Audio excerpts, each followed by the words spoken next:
Hello, YouTube and Game of Thrones fans. So, episode 7 was pretty straightforward, and it seemed to serve as mostly a filler episode as we approached the season finale. With only 3 episodes left, let's see what we learned from this episode and what it means for the storylines as the season comes to a close. So, this episode started with none other than the Hound. Now, for some, this may have come as a surprise, but if you've been watching my recent recaps, I've been talking about this possibility coming true for some time now.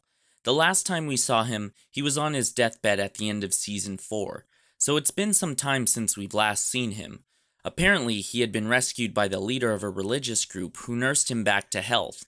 Now, while this storyline is revisited throughout the episode, the key takeaways from this initial dialogue was the leader's conversation with the Hound that he was still alive for a reason. I'll talk about this more as we analyze the ending of the episode, but for now I'm going to move on to the next storyline. At King's Landing, the High Sparrow spoke to Queen Marjorie about her duty to provide the king with an heir to continue the work of the crown and the faith. In that same conversation, he indirectly threatens Queen Marjorie's grandmother, saying that her actions have put her in danger. Marjorie then visits her grandmother and convinces her to leave King's Landing. Now, this scene gave us some insight into Marjorie's true intentions. It appears as if her brainwashed self is just an act, as her drawing of the rose that she gave her grandmother seems to indicate her loyalty to her house. The question that remains to be seen is, will she eventually turn on the High Sparrow, and when will this happen? The scene then switches to Jon Snow, who is convincing the wildlings to fight for him against Ramsay. He was able to do so before the scene jumped back to King's Landing.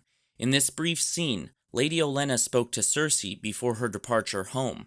Now, as I had mentioned before in some other videos, there seems to be heavy foreshadowing that Cersei might burn down King's Landing sometime in the near future. And this episode provided us with another memorable quote that appears to support that theory. As Lady Olenna was speaking to Cersei, she told her that she was leaving the Highgarden and advised Cersei to leave as well. The quote that I'm referring to was when Lady Olenna told Cersei, "You're surrounded by enemies, thousands of them. You're going to kill them all by yourself?" So as I mentioned before, many people believe in the possibility that Cersei might burn down the city with wildfire. Was this another piece of foreshadowing to support that theory? We'll have to wait and see. The next couple segments switch between Jaime's arrival at Riverrun and the Starks' attempts to gain more houses. So first, Jaime arrives in Riverrun and sees the Blackfish has fortified himself in the castle. The Freys threaten the Blackfish by saying they will kill Lord Edmure if he doesn't let them in, but the Blackfish doesn't seem to care very much. After this failed attempt, Jaime takes command of the troops and tells Bronn to arrange a meeting with the Blackfish. The scene then cuts to Jon Snow, Sansa, and Sir Davos, who convince a young Lady Mormont to lend them troops. Although small, any amount of soldiers helps their cause. I will say, I would like to praise the young actress who played Lady Mormont. I thought it was a great performance considering that children often struggle with roles such as that one. Then the episode switches back to the Blackfish, who lowers the bridge to meet with Jaime. Jaime asks him to surrender, but the Blackfish tells him that as long as he is alive, that the war is not over, and that he will never surrender the castle. The Blackfish then heads back inside his castle, as the scene cuts back to Jon Snow and Sansa, who is trying to convince House Glover to fight on their side. Lord Glover tells them that he will not fight for them, and after Sansa reminds him of his loyalty to House Stark, he comes back with a scolding response and tells her that House Stark is dead.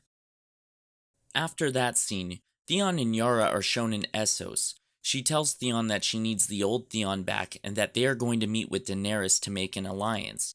She then intends to head back to the Iron Islands to take it back. With the season finale approaching, there might be a chance that they team up with Daenerys in the season finale and begin to set sail to the Iron Islands. The question is, how will Euron play a role in this storyline? Then we see the Starks and Sir Davos discussing their military strategy as the battle for Winterfell approaches. After Jon tells Sansa that they have to fight with a limited army, we see Sansa head off to a tent where she is writing a message to an undisclosed recipient. Could she be asking Baelish for help? I mean, he does indirectly control the Knights of the Vale. If this is the case, you know Baelish's alliance with the Starks will be a point of focus if they manage to make it out of the battle with the Boltons alive. Then the show transitioned to the Hound, who was with the religious group when the members from the Brotherhood Without Banners showed up. While no violence erupted, it was clear that they were scouting the area. The show then abruptly cuts to Arya, who awaits her trip back to Westeros when the waif uses the face of an old lady to ambush her. The waif stabs Arya in the stomach a couple times before Arya escapes into the water under the bridge she was on. Arya surfaces from the water in an alley and walks through the streets as she loses lots of blood. Will she be saved from this life-threatening incident? And how? Maybe one of the actors from the theater might be able to help. Arya is short on friends at the moment, and I'm sure she'll take any help she can get. Finally, the last scene cuts back to the Hound, who is chopping wood when he returns to the religious group he was with. The group had been murdered, presumably by the Brotherhood Without Banners. The final scene shows the Hound picking up his axe, ready to go after them. So obviously this sets up a possible reunion with the Brotherhood Without Banners, which has major implications for the story as we approach the season finale. This might mean that in the next episode, we might see the return of Thoros of Myr and the other Brotherhood members.